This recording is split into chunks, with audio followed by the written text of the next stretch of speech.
Well, we're progressing. Obviously, nobody kind of knew what to expect coming into this current situation that we're in, but I think our guys are responding well.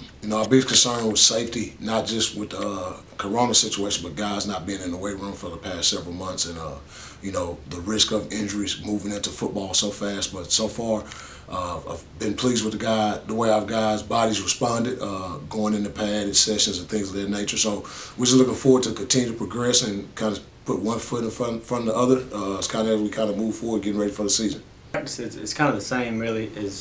We don't really do much different with the whole COVID deal, but as far as meetings go, like we can't meet as a team anymore, so we got to meet offense and defense, and then you got to meet in your position meetings. On the field, practices really haven't been that different. Still bonding, still connected with each other. The off season, we had Zoom meetings with coaches, and sometimes we got a group chat, so we still kept in touch, kept that chemistry going with each other. My goal is to be competitive every week. It's not something that's traditionally happened here, but watching practice, playing in practice, just seeing this team, I expect us to be up near the top in the conference. It is traditionally hard, but I think we can be very competitive this year. Personal goals, like Coop said, win the conference, get in the playoffs, and just be the best player I can be for my team.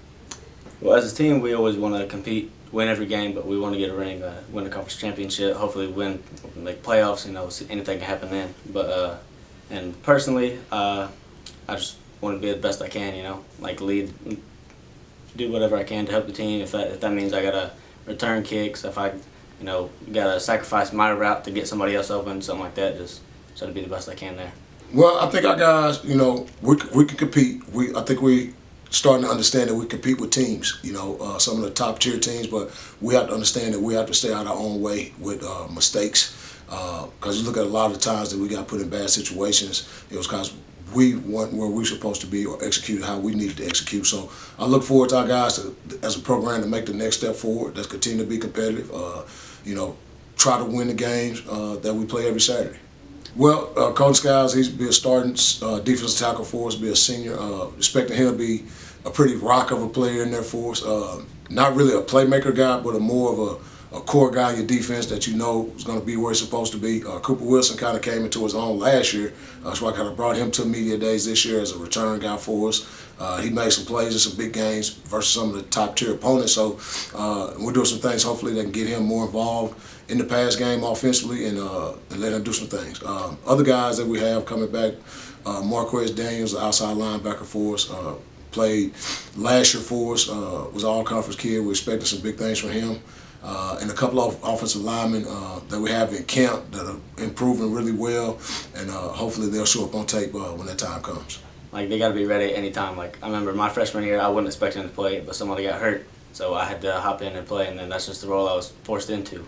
So you just got to harp on it every day to stay in the playbook, just be ready at all times, really, because you never know what can happen. Just to work hard, continue to do your job.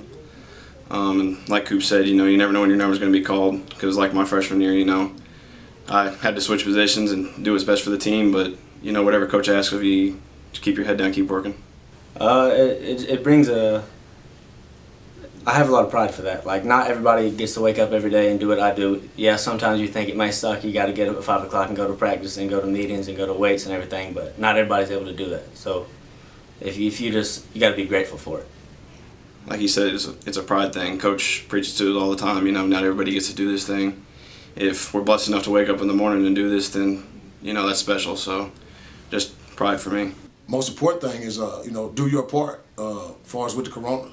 Make sure you're wearing your mask, maintaining social distance. Like I told our players, we can all encourage somebody else to be better at that on a daily basis and on a movement by movement basis as you kind of navigate through campus.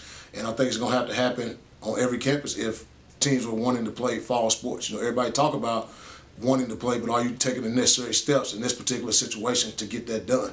Because it's easily for, say, our football team or our soccer team or Missouri Valley's football team to do their part, but if other students on campus aren't doing their part, then it's going to be a wash. It's a situation where everybody has to be selfless, has to be an ultimate team player to put the college experience in place for everybody moving forward for this season. So I just encourage everybody to do their part at every school, every campus, every student, faculty, everybody just be involved and be on board with wearing the mask and maintaining the safety pillars that people have in place.